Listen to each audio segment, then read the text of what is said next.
Izinkan kami bersyukur dalam segala keadaan. Kami tetap memandang Kristus yang baik.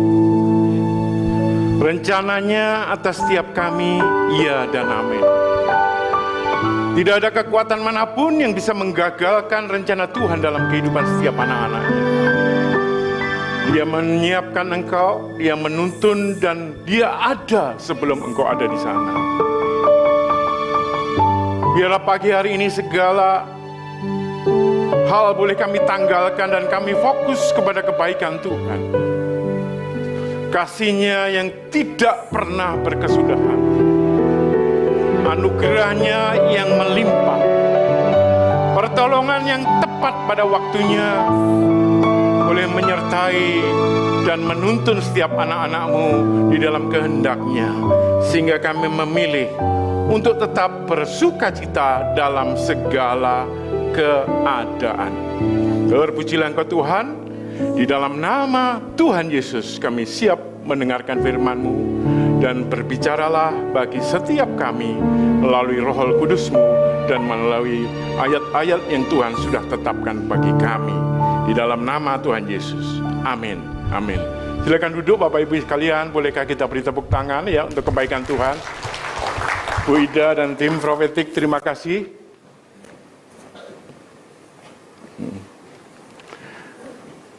Apakah kita semua siap untuk mendengarkan kebenaran firman Tuhan?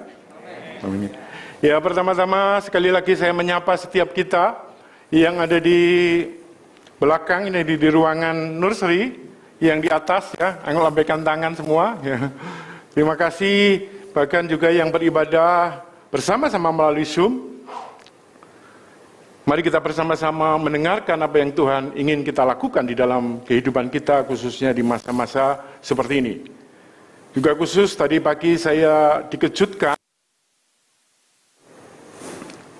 Saya bertemu dengan sahabat saya dari Blitar ya, yang sekarang ada di Manchester ya, di Inggris, yaitu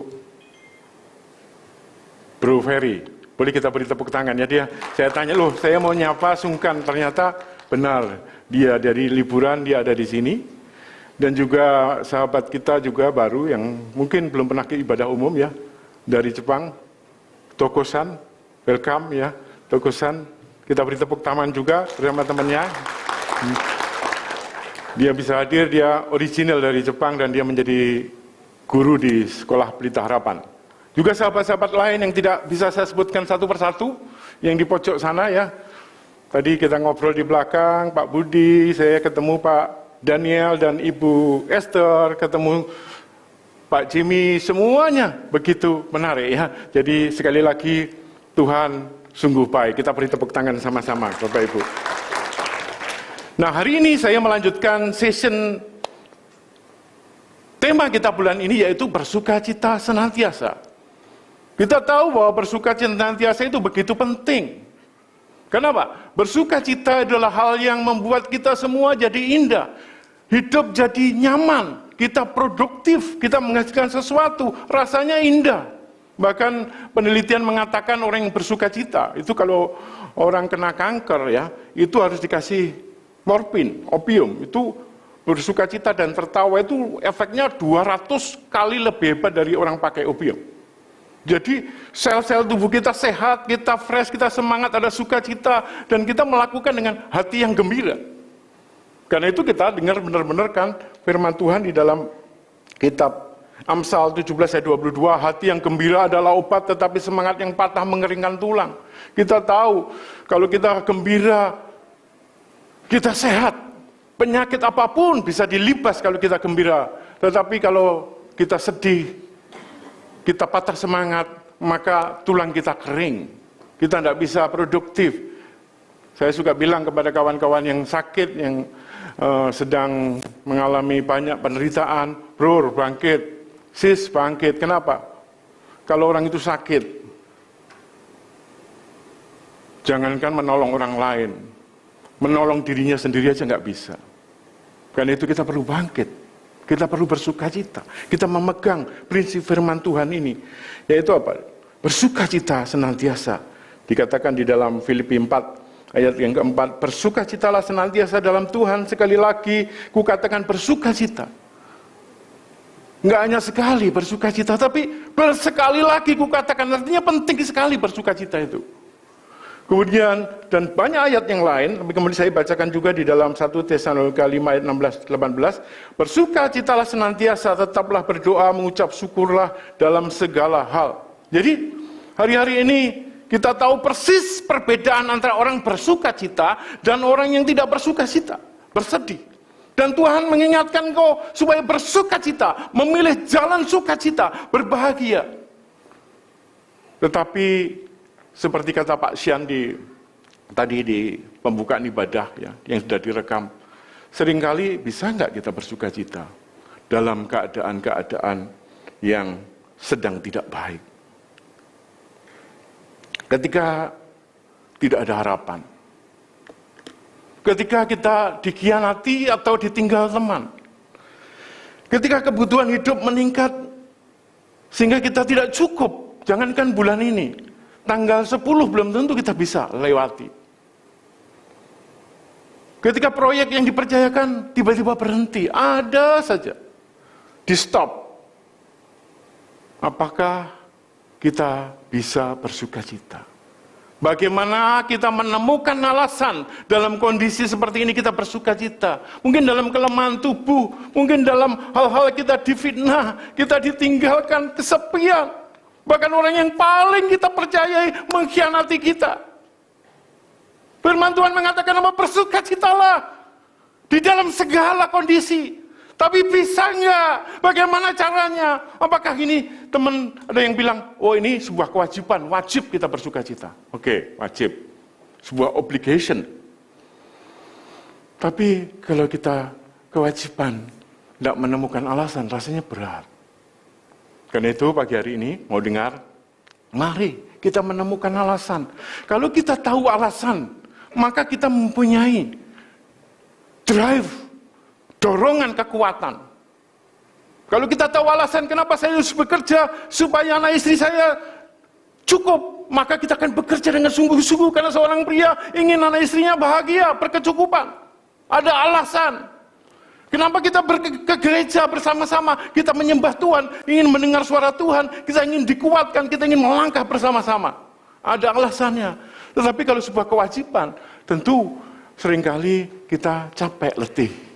Nggak ada, wajib doang. Kenapa ya wajib? Mempertanyakan.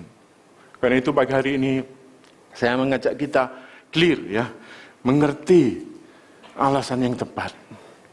Kemarin saya diskusi sama Pak Han, Pak Sian, ada satu kalimat yang muncul.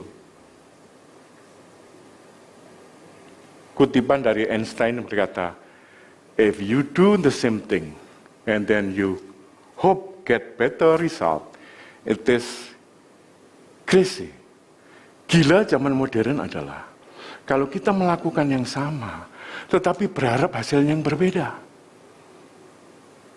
Kerja kita ya gitu-gitu saja, tahun depan pengen naik gaji. Bilang kiri kanan, mimpi kali ya. Dari dulu malas, dari dulu enggak pernah inisiatif, dari dulu gitu-gitu aja, tapi pengen berkatnya bertambah. Orang-orang suka bilang gini, disuruh rajin, rajin dong. Ya Pak, males ini Pak. Kerja dong, tunggulah Pak, bentar lagi. Selesaikan laporan, tenang Pak. Terus maksudmu apa saya tanya? Pak, bukankah firman Tuhan berkata segala sesuatu indah pada waktunya? Pasti kalau indah ya indah. Bilang kiri kanan, itu ngawur ya. Kita ini Pak Han mengingatkan saya, yuk mau menabur air mata. Menabur hari-hari ini. Bekerja dengan keras. Mungkin belum kelihatan hasilnya. Tapi kalau cara kita rubah. Kita lebih keras. Kita tingkatkan kompetensi diri. Kalau tahu kita tidak cukup, jangan lakukan itu saja. Tambah kompetensi Anda. Tingkatkan produktivitas. Lebih rajin. Temukan jalan baru. Maka ada kemungkinan di dalam manajemen kita lebih baik. Tapi kalau caranya sama, tiap hari nggak berubah. Tuhan Yesus datang juga, kita tetap begitu saja. Oh kita pengen jemaat kita tambah Pak. Iya kita doa. Tapi kita malas untuk menjangkau. Kita malas untuk pergi keluar. Kita malas untuk itu. Nanti kan penuh-penuh sendiri. Bilang kiri kanan. Semua indah pada waktunya lah Pak. Kita ini orang percaya. No. Saya mau mengajak kita semua memahami. Bahwa semua yang Tuhan sudah berikan itu begitu baik, sempurna. Kita ini potensi Allah semuanya lengkap. Lengkap. Tuhan mati untuk setiap kita. Tetapi ada orang-orang yang sungguh-sungguh potensinya itu mencapai apa yang Tuhan inginkan. Dia bisa bertumbuh, hidupnya menjadi berkat. Kenapa? Ada orang-orang yang tetap seperti itu. Potensinya tidak muncul. Sama-sama terima urapan, sama-sama terima hal yang baik dari Tuhan. Tetapi dia tidak mau berubah.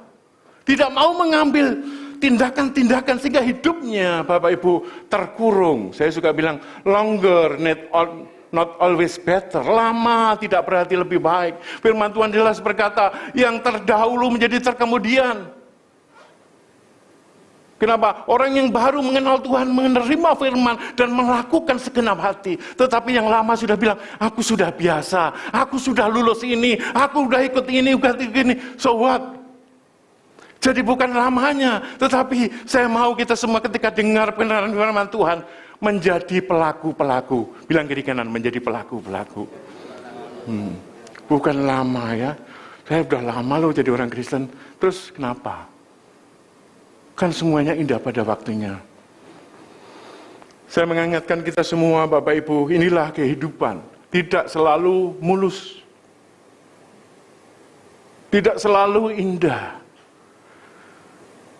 Pak Presiden dan banyak mengamat tahun depan, tahun yang sulit. Karena itu apa? Simple. Siapkan diri kita menghadapi hal sulit. Katakan amin. Bukan, nanti Tuhan juga tolong. Bukan. Tuhan pasti menolong, pasti dengan caranya. Tetapi semua kembali kepada persiapan kita. Apakah kita siap menghadapi hal-hal sulit? Apakah kita siap ketika kita ditinggalkan teman-teman, kita harus berjalan sendiri. Atau sebaliknya, hari-hari ini saya diingatkan Tuhan, ada banyak pergaulan yang tidak baik. Anda berkumpul dengan orang-orang yang suka mengeluh. Anda berkumpul dengan orang-orang yang tidak mau maju. Anda berkumpul dengan orang-orang yang itu saja komplain terus. Berhenti bergaul dengan orang seperti itu. Karena firman Tuhan mengatakan, pergaulan yang buruk merusak kebiasaan yang baik. Bergaulan dengan jemaat, orang-orang di komsel kita yang sama-sama mau berlari mengejar kehendak Tuhan, mau berlari memperbaiki situasi dan kondisi, mau hidup menjadi terang dan garam, kemuliaan Tuhan dinyatakan dalam kehidupannya. Sehingga kita bersama-sama bergandengan, karena 5 tahun ke depan, you will be the friend you make. Apa yang teman-teman bergaul tiap hari, itulah diri Anda. Sekalipun kau sudah sangat baik, cinta Tuhan. Kalau pergaulanmu dengan orang-orang yang minum-minum, merokok, suka membicarakan kejelekan orang, dan Anda tidak keluar dari pergaulan yang buruk, 5 tahun ke depan, Anda akan sama dengan mereka. Karena itu, pesan Tuhan hari ini, mari kita berubah. Change, ya. Terutama kita berbicara tentang merubah dari kepedihan kepada sukacita.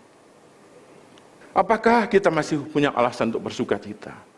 Apakah sebuah keharusan, kewajiban, atau ada alasan yang lain? Kita tahu sukacita itu penting. Hati gembira adalah obat yang manjur. Semangat yang patah mengeringkan tulang. Saya mencatat juga di beberapa ayat yang lain, Bapak Ibu yang dikasihi Tuhan. Catatan saya di firman Tuhan, yaitu hati, Amsal 15 ayat 13, hati yang gembira membuat muka berseri-seri, tapi kepedihan hati mematahkan semangat. Yuk, tengok kiri kanan. Bersuka cita enggak? Mau masuk gereja, kalau ketemu teman-teman wajahnya tersenyum, waduh, selamat pagi. Wow, kita nyanyi dengan hati yang gembira ya. Semangat kita begitu mempengaruhi hidup kita. Saya akan berbagi 4 alasan kenapa kita memilih untuk tetap bersuka cita. Yang pertama, Bapak Ibu yang dikasihi Tuhan, mari kita sadar kita dikasihi Tuhan. Dalam segala keadaan Tuhan mengasihi kita. Katakan amin. Dia tidak pernah meninggalkan kita. Sesungguhnya Bapak Ibu, bukan kita yang mencari Tuhan, menemukan Tuhan, bukan. Yang menemukan kita. Bukan kita yang mengasihi Tuhan, tapi Tuhan lebih dulu mengasihi kita. Ketika kita masih berdosa, Tuhan pun mati untuk kita di kayu salib. Bahkan peristiwa itu pun kita tidak tahu, itu terjadi sudah lama. Betapa dia mengasihi kita. Saya mau kesadaran ini membuat kita tetap melihat Tuhan di dalam segala penderitaan dan kesulitan. Tuhan itu tetap ada. Dan tidak kebetulan kita ada di muka bumi ini. Tuhan mengasihi kita. Saya adalah orang Jawa, punya prinsip selalu untung. Sekalipun nama saya bukan untung. Kebanyakan teman saya yang Chinese justru namanya untung, ya Pak ya. Nah, ada apapun saya belajar, dilatih di orang tua, yuk bersyukur ya. Kecelakaan, bersyukur ya kamu bisa pulang. Ditipu orang, bersyukur masih hidup. Nggak lulus kuliah, bersyukur bisa memperpanjang lagi, jadi masih lebih lama. Bersyukur, kok belum nikah-nikah, bersyukur uangnya nggak habis. Waktu saya dilatih bersyukur, awalnya saya nggak ngerti, apa sih, kok dikit-dikit bersyukur, nggak menerima kenyataan. Enggak, dia memilih melihat apapun yang terjadi, lebih baik bersyukur. Bahkan kalau mati pun masih disyukuri. Syukur ya mayatnya ditemukan. Banyak yang mati, mayatnya hilang. Mau tubuhnya terpecah-pecah, masih bersyukur juga, lokasinya ketahuan. Jadi Bapak Ibu, falsafah Jawa mengajari saya belajar bersyukur dalam segala keadaan. Ketika saya mengenal Tuhan, saya kembali menyadari bahwa kasih-Nya itu tidak bersudahan. Terlalu banyak ayat di dalam firman Tuhan yang mengatakan betapa kasih Tuhan itu nyata. Sejak dari kandungan kau dipilih. Rancangan Tuhan atas hidup kita itu bukan rancangan kecelakaan. Yeremia 29 ayat 11. Tuhan bekerja dalam segala sesuatu. Ada yang katakan turut. Sebenarnya saya lebih suka Tuhanlah aktor di balik ini semua. Tuhan bekerja dalam segala sesuatu untuk mendatangkan kebaikan. Roma 8 ayat 28. 1 Korintus 2 ayat 9 mengatakan, apa yang tidak pernah kamu dengar, tidak pernah timbul dalam hatimu, tidak pernah kamu lihat, semua disediakan. Artinya apa? Kita jangan terjebak kebohongan iblis. Tuhan baik Bapak Ibu, sangat baik. Yakobus 1 ayat 17 mengatakan, semua yang baik datangnya dari Tuhan. Lainnya itu bapak pembohong. Ketika kesulitan terjadi, iblis bilangnya, Tuhanmu nggak tolong kamu kan? Mana buktinya? Kamu sama aja, kamu menyembah Tuhan Yesus yang gagah perkasa, ternyata hidupnya juga nggak ada bedanya. Iya betul, hidup kita nggak ada bedanya. BBM naik, kita juga kena naik. Memang bisa kartu Abalaf dapat diskon 20%. Enggak, kita punya problem yang sama. Tapi kita bisa menyikapi berbeda. Kita menyikapi berbeda. Bahwa kita ini orang-orang yang dicintai Tuhan. Padaku ada rencana Tuhan yang tidak bisa digagalkan oleh siapapun. Oleh teman-teman, oleh bahkan orang-orang jahat, bahkan kadang-kadang pasangan, orang-orang dekat kita suka menggagalkan. Ketika kita mau maju melakukan sesuatu yang Tuhan taruh di hati kita, dia bilang, udahlah mas, nggak usah neko-neko, biasa-biasa saja hidup. Udahlah. Mari lebih fokus kepada Kristus yang begitu penuh kasih atas kita. Sehingga ketika kesulitan, masalah datang, lihat, bahkan kalaupun kita harus menderita, lihat, hidup kita tidak berhenti di bumi ini. Kalau kita mengharapkan Kristus hanya untuk hidup di bumi ini, kita menjadi orang yang paling malang. Karena bukan dari Malang ya, yang dari Malang, bukan orang Malang, Pak Sian istrinya dari Malang. Ya Pak Sian ya, Malang. Tetapi orang beruntung, kenapa? Hidup kita akan menerima upahnya di dalam kekekalan. Itu ada kakak istri saya juga dari Malang, datang. Saya kasih tahu, meskipun kau dari Malang, nasibmu tidak Malang ya. Nasibnya Surabaya ya Pak ya. Nah Bapak Ibu yang dikasih Tuhan, ini penting Bapak Ibu, kita menyadari hal ini. Lihat, kayaknya ada lagu kan, hitung berkat satu persatu. Engkau heran lihat jumlahnya. Saya nggak berani nyanyi, nanti takut Pak. Pak suaranya kurang enak katanya, haleluya Pak. Tapi saya kan menyenangkan hati Tuhan ya. Tapi jemaat sakit telinganya Pak kalau fals nyanyi. Nah, itu hiburan. Nah, Bapak Ibu dikasih Tuhan, kesadaran ini terus kita bangun. Karena itu kita diminta ikut doa pagi bareng, ingat Tuhan baik, kemudian membaca firman. Semua itu janji-janji Tuhan itu untuk hidup kita. Untuk di bumi ini. Kenapa? Kalau kita mati sudah selesai pertarungannya. Kalau mati kita menerima upah jaminan. Dan itu ya dan amin. Cuma di dalam hidup ini mau nggak kita bertarung terus mengenakan pikiran Kristus setiap hari. Mengenakan pikiran Kristus bersama-sama. Sampai kapanpun kita tidak sempurna Bapak Ibu. Kalau engkau melihat orang lain, engkau pasti juga kecewa. Founder Gereja Abala Pak Adelio sering mengatakan, kalau engkau tinggal sama dia, juga tidak sesempurna yang kita lihat. Pasangan kita tidak sempurna, pemimpin kita tidak sempurna. Gitu, yang sempurna hanya Kristus yang penuh kasih. Yang harus kita dekati, kita tiap hari bersama dengan dia. Yang kedua, Bapak Ibu ini kasih Tuhan, seringkali apa yang kita doakan ditunda, itu membuat kita sedih. Tetapi saya mau mengatakan bahwa penundaan itu Tuhan pasti punya rencana yang lebih baik dalam menyatakan kasih-Nya kepada kita. Ketika mempersiapkan khotbah pagi ini saya baca di dalam Yohanes 11. Bagaimana Tuhan Yesus ketika diundang sama Marta dan kakaknya Lazarus itu karena Lazarus sedang sakit. Tapi Yesus sengaja menunda. Akhirnya ketika datang Lazarus sudah mati. Semua orang berpikir, kakaknya berpikir, nggak tertolong lagi seandainya datang sebelum dia mati. Manusia berpikir terlambat. Kalau kita baca di dalam Yohanes 11 ayat yang ke-35, Yesus itu sampai nangis. Dia mencintai kita Bapak Ibu. Dia sengaja menunda, ingin menunjukkan cintanya. Akhirnya Lazarus dibangkitkan. Bangkit itu ada gambarnya. Setelah 4 hari meninggal. 3 atau 4 hari Pak? Ya, pokoknya sudah meninggal ya. Meskipun akhirnya Lazarus mati lagi. Yang bangkit tidak mati hanya Tuhan Yesus. Tetapi Bapak Ibu, sesuatu yang besar itu terjadi ketika kita tidak dijawab langsung. Bisa berarti kita dikatakan tidak, ditunda. Tetapi semuanya itu yang Tuhan berikan itu jauh lebih baik dari yang kita harapkan. Katakan amin. Jadi jangan berhenti berdoa ketika belum dijawab, gak ada masalah. Mungkin kita perlu 10 tahun berdoa, 20 tahun berdoa sebelum papa kita, mama kita mengenal kebenaran. Gak ada masalah. Tinggal lakukan doa dengan ucapan syukur, dengan setia. Tuhan, aku percaya kepadamu. Engkau tidak pernah terlambat. Sekalipun kelihatannya lambat, dia tidak pernah terlambat dan tidak pernah terlalu cepat. Kalau kita paksa-paksa goyang Tuhan, ini sudah telat Tuhan. Kalau engkau gak jawab hari ini, aku meninggalkanmu.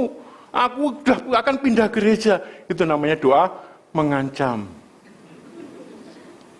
Apakah Tuhan mau menjawab? Gak tahu, kadang-kadang juga mungkin dijawab Tuhan. Karena engkau memaksa. Tetapi kalau Tuhan mengasihi kita, Dia akan menjawab tepat pada waktunya. Anak kecil meminta pisau, sekalipun menangis, kita orang tuanya mengasihi nggak?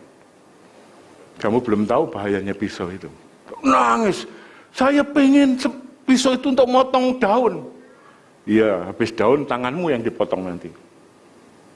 Orang tua yang baik tahu tepat kapan dia memberi. Kapan dia memberi HP, kapan dia memberi ini, semua ada waksanya.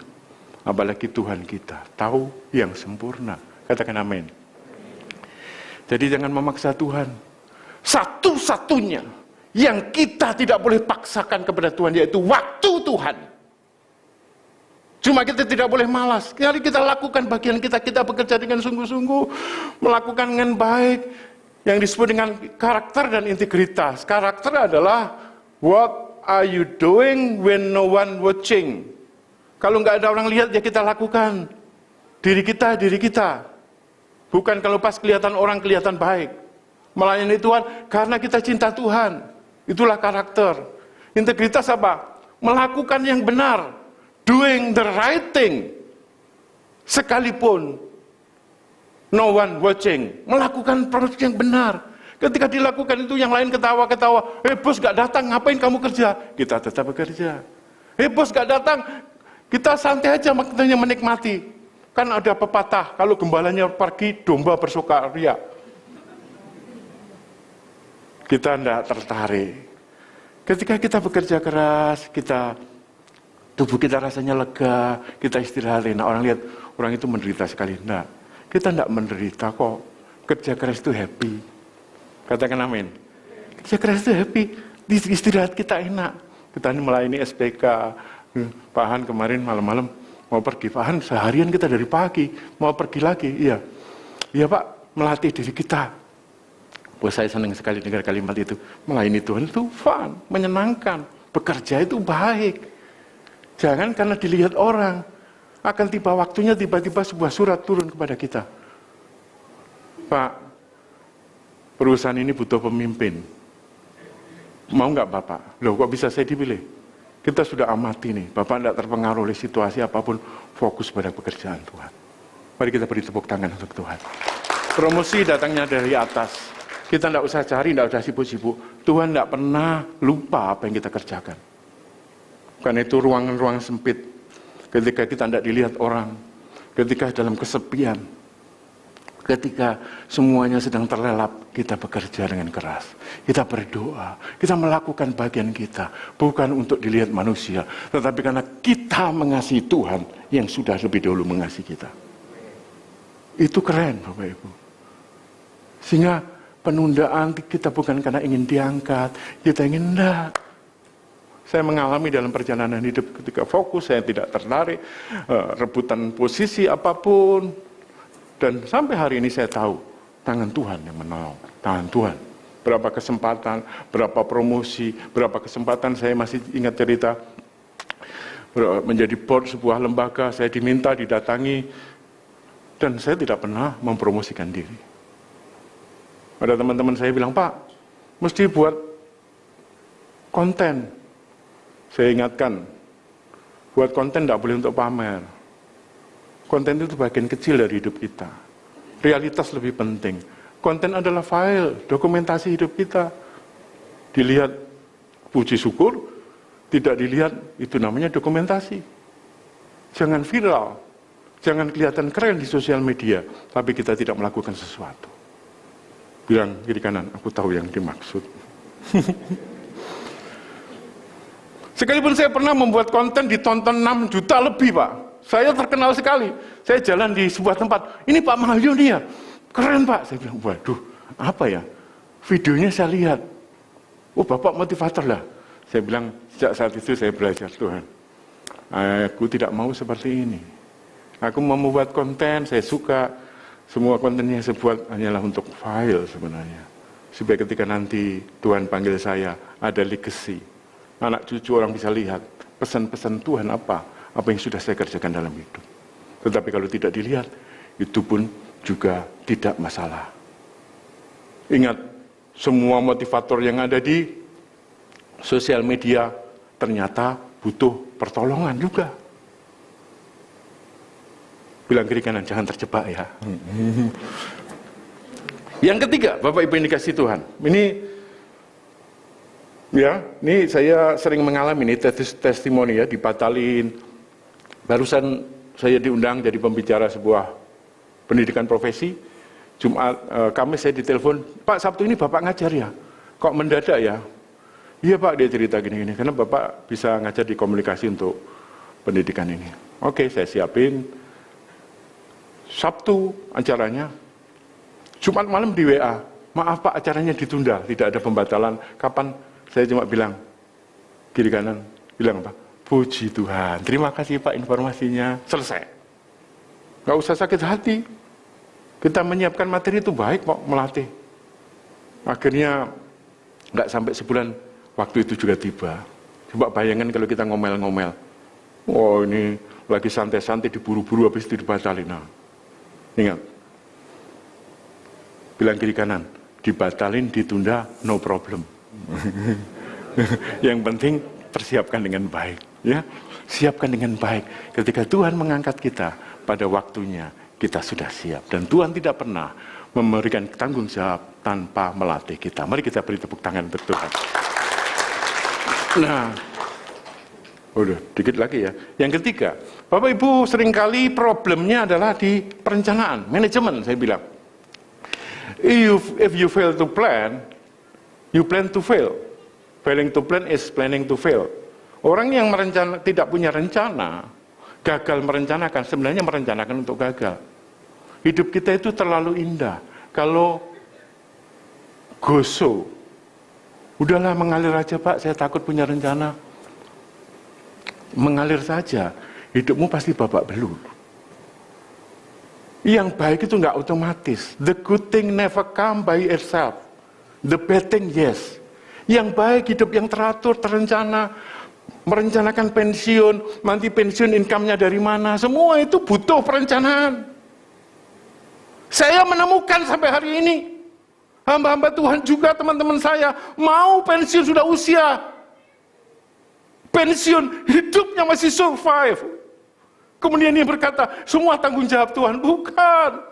Engkau gak memanage hidupmu Bapak Ibu. Saya sedih sekali mengatakan banyak orang, ketika gajinya gak cukup, dia hanya melakukan, dia bilang, ya bertindak dong, lakukan sesuatu. Enggak Pak. Ini sudah nyaman, zona nyaman.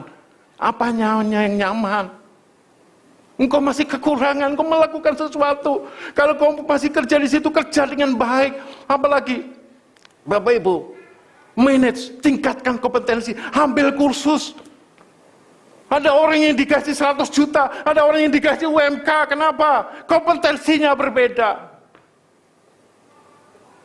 Kalau kita hanya mau, cukup, kemudian kita tidak sadar, ada yang direncanakan. Ketika tahu kebenaran ini, saya merancang detail masa depan saya, apa yang harus terjadi kalau saya jadi full time, apa yang saya lakukan. Ketika saat tiba, saya pengen melayani dengan sungguh-sungguh fokus kepada Tuhan, tidak dibebani oleh berbagai dosa yang merintangi dan yang menghambat. Kenapa? Perencanaan. Hari tua konflik karena uang terlalu banyak. Pasangan muda konflik karena uang terlalu banyak. Rata-rata mereka datang dan cerita, Pak saya salah merencanakan, Pak saya salah memperkirakan. Bilang gini bahasa Jawa, akeh tunggale mas. Ngerti ya? Terlalu banyak orang ngomong kayak gitu. Pak anak saya sekolah nggak bisa bayar sekolah. Ya cari sekolah yang bisa bayar. Sekolah negeri juga banyak. Apalagi tunas bangsa, diskonnya besar. Mana tunas bangsa? Ya paham ya. Tanda tangan pahan cukup untuk Pak Sian. Diskonnya besar. Tapi bukan berarti terus semuanya beres. Enggak, masih ada SPP bulanan. Dihitung semuanya. Kalau nggak cukup, lakukan perubahan. Jangan tiap bulan kurang terus mengucap syukur. Mengucap syukurnya enggak salah, tapi mau nggak engkau berubah? Memanage hidupmu. Kalau engkau sakit karena gula, sakit karena kolesterol, sakit karena jantung, rubah hidupmu. Terus bukan, Tuhan kenapa engkau gak tolong saya, sedih? Bukan, engkau bukan sedih, engkau mestinya mengatur. Karena itu firman Tuhan banyak menulis. Kalau engkau membangun rumah, duduk. Kalau ingin perang, hitung. Kalau ingin pergi dengan orang, berdamai, semua berbicara strategi. Bagaimana Nehemia ya? Kita punya Nehemia project ya Pak. Oke, maksud saya yang dulu. Karena di depan nggak ada salahnya ya. Nehemia ngatur, kirim surat, gini-gini sampai bangunan terjadi. Hagai. Proyek-proyek itu bercerita bagaimana rumah Tuhan itu keropos sementara rumahmu begitu indah. Engkau sedang membuat tabungan yang berlubang. Nah kawan-kawan, tolong di-manage hidup kita. Di depan sulit. saya ada Melki ya, saya minta tolong Melki buat karung, kemudian karung diisi tanah, dilubangi dikasih ubi. Itu penelitian menyatakan dalam 3 bulan 1 karung itu penuh ubi. Ketika tahun depan kesulitan makan, kita mesti berpikir, rumah saya kecil, rumah saya juga kecil. Tapi nggak boleh berhenti berproduksi. Ada banyak cara. Ketika uang lagi nanti tidak lagi berlaku, ketika dolar naik tinggi, rupiah akan semakin melemah. Jangan dikira kita punya uang banyak, aman. Enggak, semua berdampak. Gandum secupak, sedinar, semuanya mahal. Kita bisa mempersiapkan makanan untuk rumah tangga kita. Kita mau apa? Belajar. Planning bro, bilang kiri kanan. Planning sis. Kalau nggak di planning ya engkau mengalir aja. Paling-paling kau datang kepada temanmu, Pak saya lagi susah Pak, ya kan? Dan temanmu mungkin nggak susah, tapi dia memanage dengan baik. Terus engkau tinggal mengambil dari dia. Itu tidak fair. Tidak fair. Temanmu memanage hidupnya supaya dia survive. Terus kemudian dia nggak memberi karena dia punya perhitungan. Terus engkau marah dan kecewa. Jadi kalau minta tolong itu tergantung yang nolong. Jangan kita wajib tolong loh ya. Itu namanya bukan minta tolong, itu debt collector. Ngerti bedanya ya?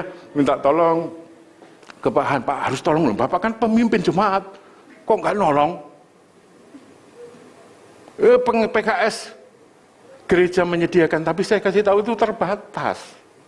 Dan kita minta tolong itu tergantung kasih karunia Tuhan gerakkan dia. Jangan paksa.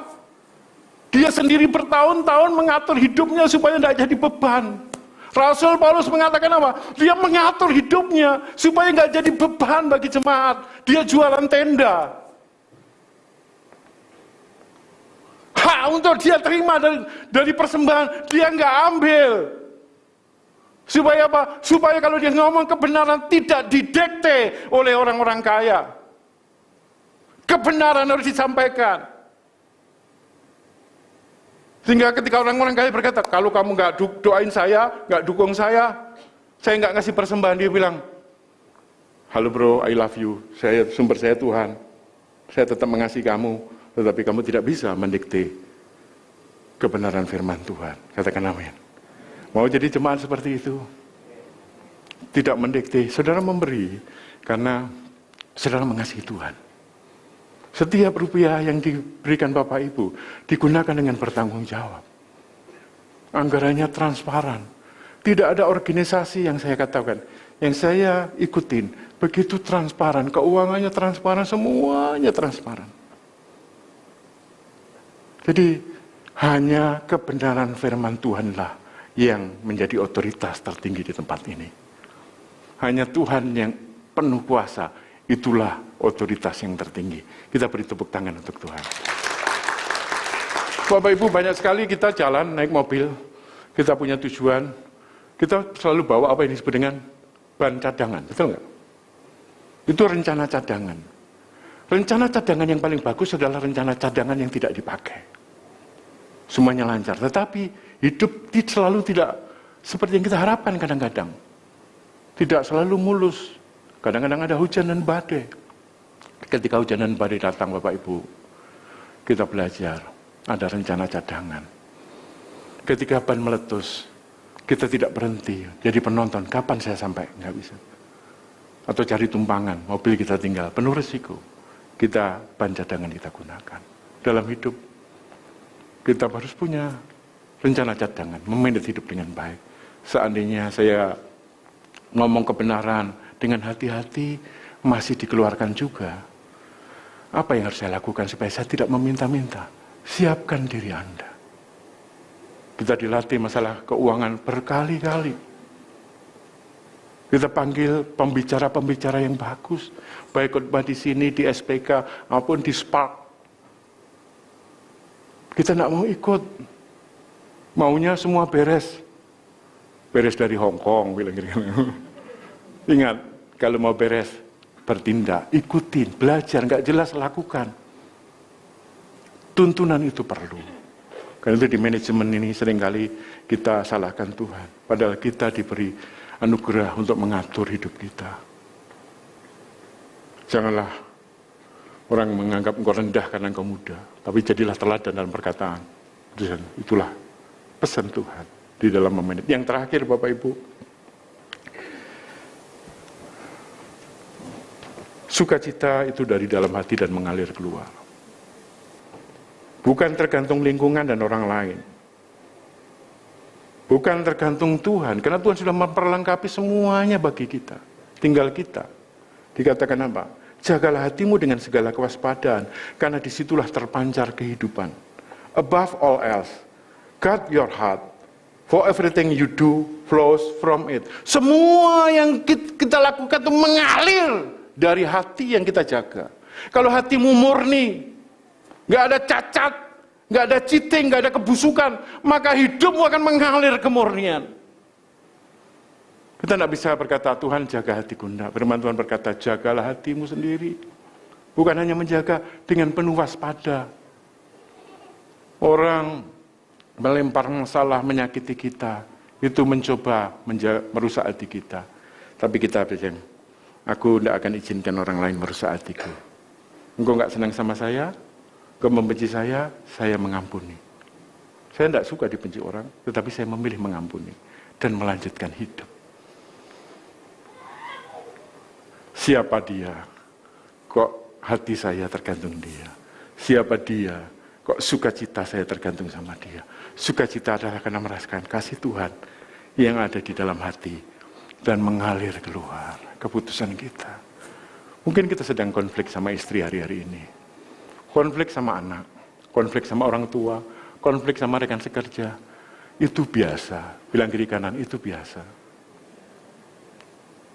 Yang menjadi salah adalah kalau hatimu tidak lagi kau jaga. Hatimu tidak lagi murni. Hatimu penuh kepahitan. Saya mau kita semua menghadapi masalah dengan hati yang murni. Kita tidak sempurna. Sebagai pemimpin, saya nggak sempurna. Sebagai suami dari istri saya, Arina ada di sini, saya tidak sempurna. Sebagai orang tua dari anak-anak, saya nggak sempurna. Sebagai karyawan di perusahaan, apapun saya belum sempurna. Tapi saya berusaha menjaga hati dengan segala kewaspadaan Tuhan. Hidup yang sekali. Nah, Bapak Ibu, inilah 4 hal yang kita bisa lakukan supaya kita tetap bersuka cita senantiasa. Saya akhiri dengan sebuah cerita. Di bandara ada anak kecil yang sangat mengganggu. Dia tendang sana, tendang sini, berisik sekali. Penumpang yang nunggu terganggu banget. Terganggu dia. Sampai ada seorang ibu tidak tahan mendatangi orang tua dari anak itu. Bu, minta tolong ya. Kami sangat terganggu. Kami sangat-sangat terganggu. Dia rewel, teriak-teriak, tendang tempat sampah, nyanyi nggak jelas. Ibu tolong ditenangkan anak itu. Ibu tadi bilang gini. Ibu tadi menjawab yang menjaga anak itu. Bu, maaf ya. Itu bukan anak saya. Kedua orang tuanya barusan meninggal. Dititipin ke saya. Saya juga nggak tahu harus lakukan apa. Dia sedih, dia bingung, nggak tahu ekspresinya karena dia masih kecil. Kalimat itu membuat didengar oleh banyak orang dan suasana jadi teduh. Semua jadi maklum. Bapak Ibu, ketika orang lain sedang menyakiti kita, melakukan hal yang nggak baik, dengar orang itu sedang punya persoalan. Jangan terpancing. Yesus mengatakan apa? Ampuni dia. Karena dia tidak tahu apa yang dilakukan. Bukan hanya mengampuni, tapi ada belas kasihan kepada anak itu. Di luar sana Bapak Ibu banyak orang siap menyakiti kita. Jangan terpancing. Dia sedang punya banyak persoalan. Dia sedang membuang sampah. Ampuni dia. Doakan dia, kasihi dia. Mari kita tundukkan kepala.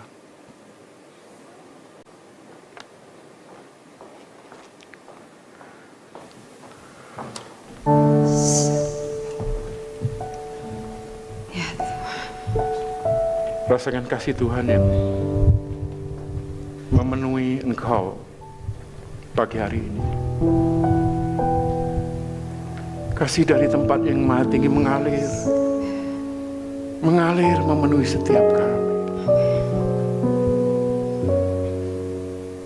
Kasih dari tempat yang maha tinggi itu membuat hatimu mampu mengampuni, membuat hatimu melihat Tuhan yang baik, dan mampu membuat dari mulutmu katakan, aku bersyukur Tuhan. Aku bersyukur Tuhan. Mungkin kau kehilangan orang-orang yang kau kasihi, dan kau berpikir seandainya dia masih ada, seandainya. Tetapi kenapa Tuhan kau panggil dia? Dengar baik-baik.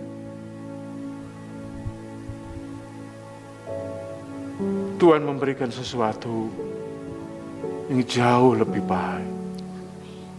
Apa yang gak pernah engkau dengar, gak pernah engkau lihat, gak pernah timbul dari hatimu sekalipun, disediakan Allah bagi orang-orang mengasihi dia.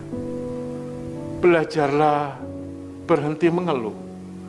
Lihatlah tangan Tuhan yang mengasihi engkau. Lihatlah kayu salib.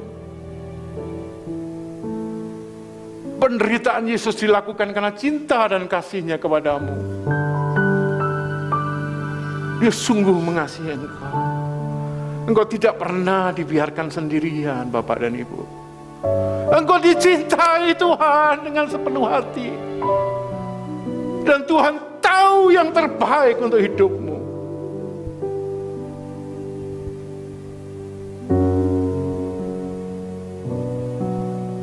Jika hari ini kau sedang mengalami persoalan emosi, berbagai pergumulan dalam hidupmu, dan kau memilih untuk berkata, Tuhan, aku mau memilih untuk bersuka cita. Aku memilih untuk menyadari kasih-Mu. Aku memilih untuk tahu bahwa, untuk belajar bahwa sekalipun kau tunda, itu tetap yang terbaik Tuhan sediakan. Aku juga mau belajar mengatur hidupku. Hal-hal kecil yang kau percayakan bagi kami, aku mau mengatur Tuhan. Banyak orang ingin memiliki rumah sendiri yang baik, rumah sendiri yang baik. Tapi ketika dia kontrak, dia tidak merawat dengan baik. Banyak orang ingin mendapatkan gaji yang besar, tapi gaji yang kecil tidak diatur dengan baik. Itu titipan Tuhan, saudaraku, Bapak Ibu. Kalau engkau ingin diberkati dengan gaji yang besar, atur gajimu yang sekarang dengan baik. Sungguh-sungguh mencatat semua hal, dan bersyukur karena Tuhanlah yang sumber kehidupan. Jika engkau masih dalam keadaan yang tidak cukup, Bapak Ibu, belajarlah terus lebih kreatif. Gunakan waktu yang ada. Tingkatkan kompetensi dirimu. Belajarlah dari yang terbaik yang Tuhan sediakan melalui jemaat di tempat ini. Yang terakhir, apa yang Tuhan sudah berikan bagimu cukup pada saat ini, sesuai dengan kapasitasmu. Karena itu kalau ingin lebih, siapkan hatimu. Jagalah hatimu dengan segala kewaspadaan. Pilihlah untuk tetap bersyukur. Pilihlah untuk tetap mengasihi. Pilihlah untuk mengampuni. Pilihlah untuk tetap bersih di hadapan Tuhan. Tuhan begitu kasih dan baik pada setiap kita. Kalau pagi hari ini kita ingin sama-sama berubah, ingin menjalani hidup dengan penuh sukacita, memasuki tahun depan dengan bersama-sama dengan Tuhan. Maukah engkau taruh tanganmu di dada? Minta pertolongan Tuhan, supaya ke depan engkau tidak lagi melakukan hal-hal yang sama. Dan tangan taruh di dada, saya undang untuk pagi itu berdiri. Kita pujikan sama-sama. Ku telah mati dan tinggalkan cara hidupku yang lama.